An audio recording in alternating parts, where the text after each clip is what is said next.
Hello friends, நம்ம கார்த்திக் கதையில் June 10 என்ன நடக்க போகுது அப்படிங்கிறத பற்றி தாங்க இந்த வீடியோவில் இப்போ நம்ம பார்க்க போகிறோம். வீடியோவுக்கு மறக்காமல் லைக் பண்ணிக்கோங்க. நீங்கள் லைக் பண்ணுறது தான் எங்களுக்கு அடுத்தடுத்து வீடியோ போடுறதுக்கு ரொம்பவே இன்ட்ரெஸ்டிங்காக இருக்கும். ஸோ மறக்காமல் லைக் பண்ணிவிட்டு இந்த வீடியோவை தொடர்ந்து பாருங்கள். என்ன நடக்குது அப்படின்னு பார்த்துக்கிட்டிங்கன்னா, நம்ம ஈஸ்வரி வீட்டுக்கு 2 சாமியாரை வர வைக்கிறாங்க. அவங்க 2 பேரும் சந்திராவோட ஏற்பாடு. அவங்க 2 பேரும் வந்ததும் நேரா ஈஸ்வரி கிட்ட, அம்மா உங்க பொண்ணுக்கு நாளைக்கு கல்யாணம் அப்படின்னு நாங்க கேள்விப்பட்டோம்.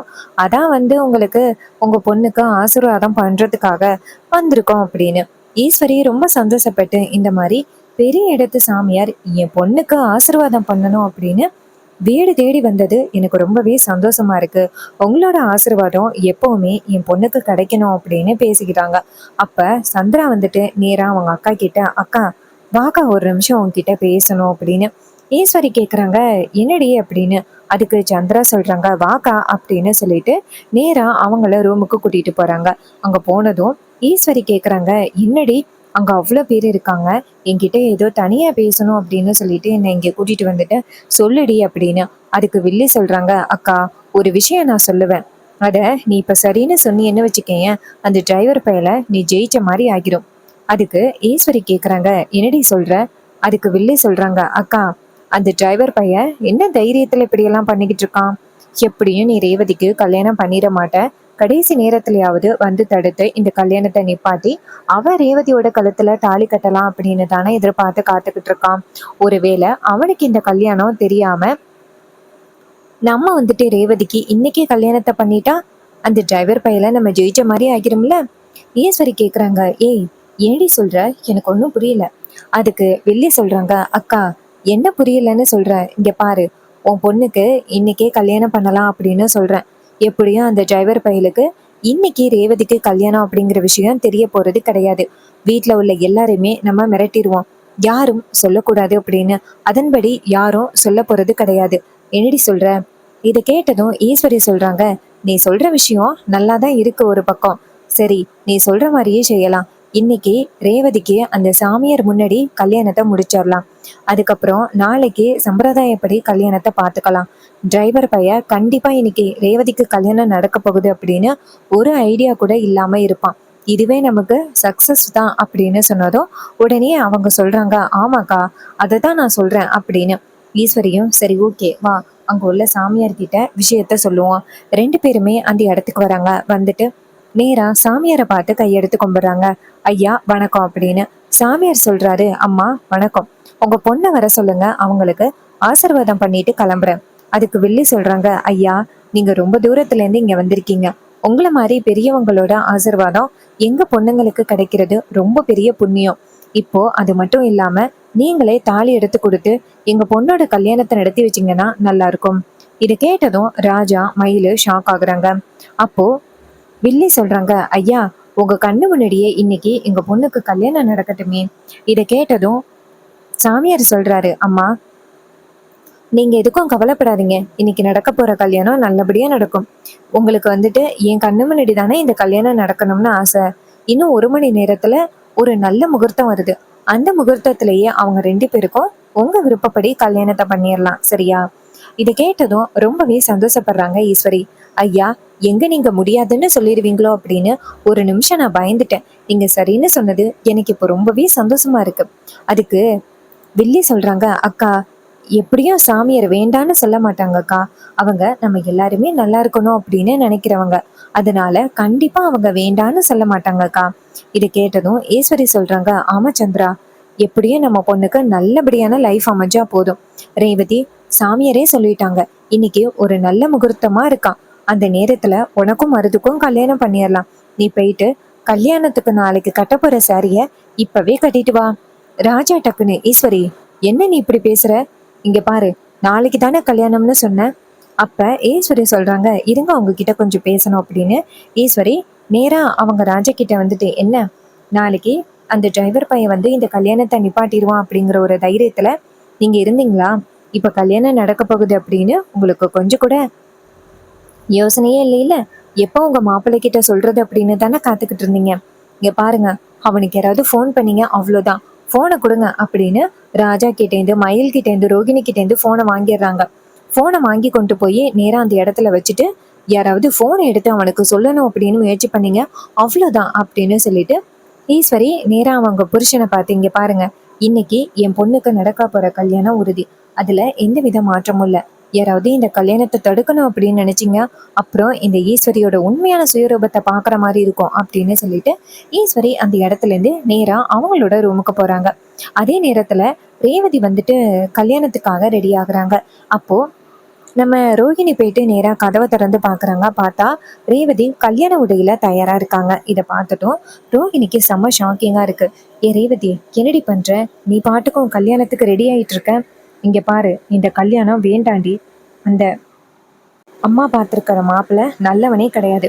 உனக்கே தெரியும், வீட்டுக்கு உதவி தேடி வந்தவங்களுக்கு கூட ஒத்த பைசா கொடுக்காதவன், எவ்வளோ கஷ்டப்பட்டாலும் அவங்கள வேடிக்கை பார்க்கக்கூடியவன்.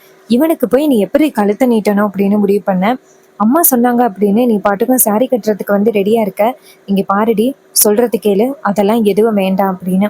அதுக்கு ரேவதி சொல்றாங்க, அக்கா இங்க பாரு, நீ தானக்கா சொன்ன அவரு எந்த பிரச்சனையா இருந்தாலும் வந்து தடுத்து கண்டிப்பா அவர்தான் வந்து என்ன கல்யாணம் பண்ணுவாருன்னு நீ தானே சொன்ன. எங்க 2 பேரையுமே ஒரு விதி முடிச்சு வச்சிருக்கு அப்படின்னு நீ தானக்கா சொன்ன. அப்படி இருக்கையில நான் எப்படிக்கா வந்துட்டு கவலையோட இருப்பேன்? மாமா கண்டிப்பா வந்து எவ்வளவு தடை இருந்தாலும் அந்த தடை எல்லாத்தையுமே தகர்த்து இங்க வந்து என்னை காப்பாத்துவாரு அப்படின்னு எனக்கு நம்பிக்கை இருக்குக்கா அப்படின்னு. இதை கேட்டதும் ரோகிணி சொல்றாங்க, ஏய், அவருக்கு உனக்கு இன்னைக்கு கல்யாணம் அப்படிங்கிறது கூட அவருக்கு தெரிஞ்சிடத்துக்கிறதுக்கு வாய்ப்பே இல்லை. ஏண்டி இப்படி பேசுற? அதுக்கு அவங்க சொல்றாங்க, அக்கா எனக்கு நம்பிக்கை இருக்கு, அவர் கண்டிப்பா வந்துட்டு இந்த கல்யாணத்தை நிப்பாட்டுவாரு அப்படிங்கிற ஒரு நம்பிக்கை எனக்கு முழுசா இருக்கு. நீ தேவையில்லாம வந்துட்டு பதட்டப்படாதக்கா, நானே வந்துட்டு அவ்வளோ தைரியத்தோட இருக்கேன், நீ ஏன்க்கா பயப்படுற அப்படின்னு சொல்லி கேக்குறாங்க. அதுக்கு ரோகிணி சொல்றாங்க, இங்க பாருடி, அம்மாவோட பிடிவாதத்தை பத்தி உனக்கு தெரியும். என்ன இருந்தாலும் அம்மா இந்த கல்யாணத்தை நடத்தி முடிக்காம இருக்க மாட்டாங்க. இங்க பாரு, நீ வந்துட்டு ரொம்ப சந்தோஷமா இருக்கணும் அப்படின்னு ஆசைப்படுறோம். தேவையில்லாம நீ அம்மா பேச்சை கேட்டுக்கிட்டு அவனை கல்யாணம் பண்ணிடாதடி அப்படின்னு கேக்குறாங்க. அதுக்கு ரேவதி சொல்றாங்க, அக்கா இங்க பாரு, எனக்கு வந்துட்டு அவரை பிடிக்கவே இல்லை, அது உண்மைதான். எனக்கு கார்த்தியை ரொம்ப பிடிச்சிருக்கு, கார்த்தி மாமாவை. அவர் கடைசி நேரத்துல வந்து என்னை காப்பாத்துவாரு அப்படிங்கிற முழு நம்பிக்கையும் என் மனசுல இருக்கு. அதனால அக்கா நீ அமைதியா இருக்கா, நான் பாத்துக்கிறேன், எனக்கு எந்தவித பயமும் இல்லை. அவர் கடைசி நேரத்துல வந்து இந்த கல்யாணத்தை நிப்பாட்டுவாரு அப்படின்னு எனக்கு நம்பிக்கை இருக்குக்கா அப்படின்னு சொல்லிட்டு ரேவதி அந்த இடத்துல இருந்து நேரா மணமேடைக்கு போறாங்க. இதை பார்த்துட்டு ரோகிணி ரொம்பவே அதிர்ச்சி ஆகுறாங்க. ரேவதி ரொம்ப கேஷுவலா மணமேடைக்கு வரதை பார்த்துட்டு மயிலு ரொம்பவே ஷாக் ஆகுறாரு. என்ன இது, ரேவதி பாட்டுக்கும் மணமேடைக்கு வரா அப்படின்னு ஈஸ்வரி இதை பார்த்துட்டு ரொம்ப சந்தோஷப்படுறாங்க. அப்ப வில்லி நேரா அவங்க அக்காவை பார்த்து, அக்கா சூப்பர்க்கா, நேத்து நீ அவளை மிரட்டல, இப்போ மணமேடை வரைக்கும் வந்து நிக்கிறா பாத்தியாக்கா. அதுக்கு ஈஸ்வரி சொல்றாங்க, ஆமா சந்திரா, அவ எப்பவுமே என் பேச்சை கேட்டுதான் ஆகணும். ஒருவேளை அவ என் பேச்சை கேட்கல அப்படின்னா என்ன பிரச்சனை வரும் அப்படின்னு அவளுக்கே தெரியும்டி அப்படின்னு. அப்ப சந்திரா சொல்றாங்க, ஆமாக்கா நீ சொல்றது சரிதான் அப்படின்னு. அதே நேரத்துல ஈஸ்வரி வந்துட்டு நேரா ரேவதி கிட்ட போயிட்டு, ரேவதி, நான் உன்னை மிரட்டி இந்த கல்யாணத்துக்கு ஒத்துக்க வைக்கிறேன் அப்படின்னு என் மேல எந்தவித கோவமும் இல்லைல்ல அப்படின்னு. அதுக்கு ரேவதி சொல்றாங்க, அம்மா நீங்க என்ன முடிவெடுத்தாலும் எனக்கு நல்லதுக்காக தான் முடிவெடுப்பீங்க அப்படின்னு எனக்கு நம்பிக்கை இருக்குமா. ஸோ நீங்க எதுக்கும் கவலைப்படாதீங்க, நான் கடைசி வரைக்கும் ரொம்ப சந்தோஷமாவும் நிம்மதியாகவும் இருப்பேம்மா அப்படின்னு. ஈஸ்வரியும் சரிம்மா, என் மேல எந்த கோவமும் இல்லை அப்படின்னா சரி. அதுக்கு ரேவதி சொல்றாங்க, அம்மா என்னைக்கும் நான் உங்க மேல கோவமே படமாட்டேம்மா அப்படின்னு. அதே நேரத்துல ஈஸ்வரி வந்துட்டு மனசுக்குள்ள சந்தோஷப்படுறாங்க. என் பொண்ணு வந்துட்டு என் பேச்சை கேட்டுக்கிட்டு இந்த கல்யாணத்துக்கு ஒத்துக்கிட்டான் அப்படின்னு ரொம்ப சந்தோஷத்துல இருக்காங்க. ஈஸ்வரி செம்ம ஹாப்பில இருக்காங்க. அந்த சந்திராவும் ரொம்ப சந்தோஷத்துல இருக்காங்க.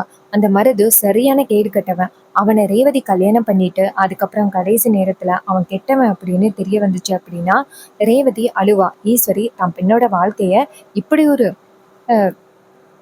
கெட்டவன்கிட்ட ஒப்படைச்சிட்டுமே அப்படின்ட்டு அவளும் ரொம்ப வருத்தப்படுவா.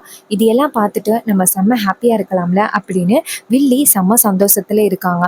அதே நேரத்துல நம்ம ஹீரோ வந்துட்டு நேரா என்னடா இது, ரொம்ப நேரமா ரேவதி ஆஃபீஸ்க்கு வரலையே அப்படின்னு நினச்சிக்கிட்டு நேராக மயிலுக்கு ஃபோன் பண்ணுறாங்க. யாருடைய ஃபோனும் ரீச்சே ஆகலை. அப்போது நேராக ஸ்வாதிக்கு ஃபோன் பண்ணுறாங்க. ஸ்வாதி கையில் ஃபோன் வச்சுருக்காங்க.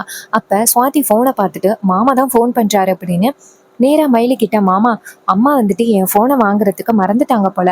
மாமா மாமா தான் ஃபோன் பண்றாரு. அவர்கிட்ட விஷயத்த சொல்லி சீக்கிரம் வர வச்சு இந்த கல்யாணத்தை நிப்பாட்டுங்க அப்படின்னு. உடனே அவரும் சரி அப்படின்னு சொல்லிட்டு நேரா அந்த ஃபோனை வாங்கிட்டு வெளியில போறாரு. வெளியில போயிட்டு நேரா ஹீரோ கிட்ட, மாப்பிள்ள எங்க மாப்பிள்ள இருக்கீங்க? அத்தை வந்துட்டு ரேவதிக்கு கல்யாணத்துக்கான ஏற்பாடுகளை பண்ணிக்கிட்டு இருக்காங்க. நீங்க வந்தா மட்டும்தான் இந்த கல்யாணத்தை நிப்பாட்ட முடியும். அப்ப ஹீரோ கேக்குறாரு, என்னங்க சொல்றீங்க? நாளைக்கு தானே ரேவதிக்கு கல்யாணம் அப்படின்னு சொன்னாங்க. நீங்க என்ன திடீர்னு இப்படி சொல்றீங்க? அதுக்கு அவர் சொல்றாரு, ஆமா மாப்பிள்ள, நாங்களும் அப்படிதான் நினைச்சோம். ஆனா அத்தை வந்துட்டு திடீர்னு ஏதோ 2 3 சாமியாரை கூட்டிட்டு வந்துட்டு கல்யாணத்துக்கான ஏற்பாடுகளை பண்ணிக்கிட்டு இருக்காங்க. எங்களுக்கு பார்க்கும்போது ரொம்பவே பயமா இருக்கு. ரேவதி பாட்டுக்கும் எனக்கு என்ன அப்படின்னு மனமேடையில வந்து நிக்கிறா. எனக்கு என்னமோ பயமா இருக்கு மாப்பிள்ள, இந்த கல்யாணம் நடந்துருமோ அப்படின்னு. எப்படியாவது வந்து நீங்க தடுங்க மாப்பிள்ள அப்படின்னு. அப்ப ஹீரோ சொல்றாரு, கவலைப்படாதீங்க, இன்னும் கொஞ்ச நேரத்துல நான் அங்க வரேன் அப்படின்னு சொல்லிட்டு ஹீரோ வந்துட்டு போனை கட் பண்றாரு. அப்போ ஹீரோ நினைக்கிறாரு, இது சரிப்பட்டு வராது. அந்த மருது எப்படிப்பட்டவன் அப்படின்னு அதிகாரிங்க கிட்ட ஃபோன் அடிச்சு சொல்லணும் அப்படின்ட்டு நேரா அதிகாரிங்களுக்கு ஃபோன் பண்றாங்க. அதிகாரிங்க ஃபோன் அட்டன் பண்ணி சொல்லுங்க சார் அப்படின்னு சொல்ல, அப்ப ஹீரோ சொல்றாரு, சார் நீங்க ரொம்ப நாளா வந்து ஒருத்தனை தேடிக்கிட்டு இருக்கீங்கல்ல, அவன் எங்க இருக்கான் அப்படின்னு எனக்கு தெரியும். ஸோ நீங்க வந்தீங்கன்னா அவனை இப்பவே வந்துட்டு பிடிக்கலாம். அவன் எங்க இருக்கான் அப்படின்னு தெரியும், வாங்க அப்படின்னு சொன்னதும் உடனே அதிகாரிகளும் சரிங்க சார், அவன் எங்க இருக்கான்னு சொல்லுங்க. அதுக்கு ஹீரோ சொல்றாரு, சார் அவன் இப்ப என் அத்தை வீட்டுல தான் இருக்கான். அத்தை வீட்ல என் நான் கட்டிக்க போற பொண்ணு ரேவதிய வந்துட்டு என் பேரை சொல்லி ஏமாத்தி கல்யாணம் பண்றதுக்காக வந்திருக்கான். நீங்க நேரா போனீங்கன்னா அவனை கைது பண்ணலாம். இதை கேட்டதும் அதிகாரிகளும் சரி அப்படின்னு சொல்லிட்டு நேரா ஹீரோவோட வீட்டுக்கு ஈஸ்வரியோட வீட்டுக்கு வராங்க. ஹீரோவும் வராரு. மருது வந்துட்டு ரேவதியோட பக்கத்துல வந்து நின்னுக்கிட்டு தாலி கட்ட போறாரு. அப்போ அதிகாரிங்க அந்த இடத்துக்கு வந்துட்டு நிறுத்துங்க அப்படின்னு சொல்லி சத்தமோட ரேவதி இதை பார்த்துட்டு ரொம்பவே சந்தோஷப்படுறாங்க. ரேவதி அதிகாரிங்களை பார்த்துட்டு அப்பதான் நிம்மதி ஆகுறாங்க. இவர் வந்துட்டாரு, கண்டிப்பா வந்துட்டு இந்த கல்யாணத்தை நிப்பாட்டிடுவாரு அப்படின்னு.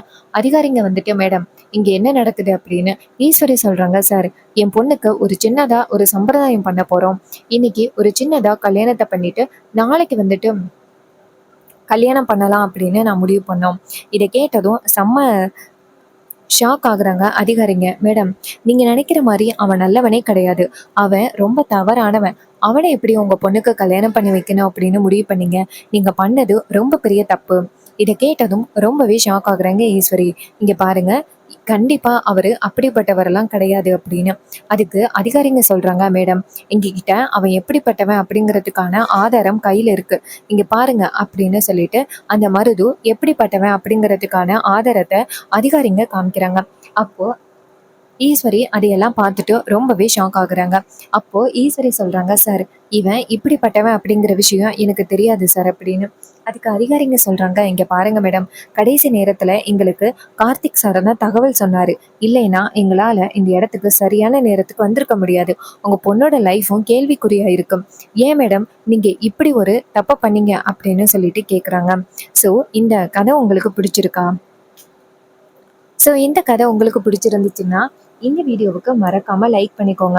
எப்படியும் நம்ம ஹீரோ வந்துட்டு அந்த அதிகாரிங்க மருது கூட்டிட்டு போனதோட ஹீரோ ரேவதியோட கழுத்துல அத்தனை பேருக்கு முன்னாடி தாலி கட்ட போறாரு. இது எல்லாம் அப்கமிங் எபிசோடுல ரொம்பவே இன்ட்ரெஸ்டிங்காகவும் ரொம்பவே சுவாரஸ்யமாகவும் நடக்க போகுது. இதே மாதிரி இனிமே அப்டேட்ஸ் வேணும் அப்படின்னு நினைச்சீங்கன்னா நம்ம சேனலை சப்ஸ்கிரைப் பண்ணிட்டு பக்கத்துல உள்ள பெல் ஐக்கானையும் கிளிக் பண்ணி ஆல்னு செட் பண்ணிக்கோங்க. அப்பதாங்க அடுத்தடுத்து வீடியோ போடும் பொழுது உங்களுக்கு தொடர்ச்சியாக நோட்டிஃபிகேஷன் கண்டினியூஸாக வரும், பார்க்கலாம். அண்ட் உங்களுக்கு நேச்சர் சம்பந்தமான வீடியோஸ் ரொம்ப பிடிக்கும் அப்படின்னா நேச்சர் சம்பந்தமான வீடியோஸை தொடர்ந்து பார்க்கணும் அப்படின்னு நினச்சிங்கன்னா நம்ம அரும்பு டாப் சேனலை சப்ஸ்கிரைப் பண்ணிக்கோங்க. பக்கத்தில் உள்ள பெல் ஐக்கானையும் கிளிக் பண்ணி ஆல்னு செட் பண்ணிக்கோங்க. அப்போ தாங்க அடுத்தடுத்து கண்டினியூஸாக வீடியோஸ் போடும் பொழுது நோட்டிஃபிகேஷன் வரும். அண்டு நீங்கள் வந்துட்டு நம்ம எபிசோட்ஸில் உங்களுக்கு ரொம்ப பிடிச்ச கேரக்டர் என்ன, எதுக்காக அந்த கேரக்டரை ரொம்ப பிடிக்கும் அப்படின்னு கமெண்டில் சொல்லுங்கள். எனக்கு ஈஸ்வரியோட கேரக்டர், அந்த ஸ்ட்ராங்கான கேரக்டர் ரொம்ப பிடிக்கும். உங்களுக்கு யாரோட கேரக்டர் பிடிக்கும் அப்படின்னு கமெண்டில் மறக்காமல் தெரியப்படுத்துங்க. தேங்க்யூ ஃபார் வாட்சிங். see you on next video.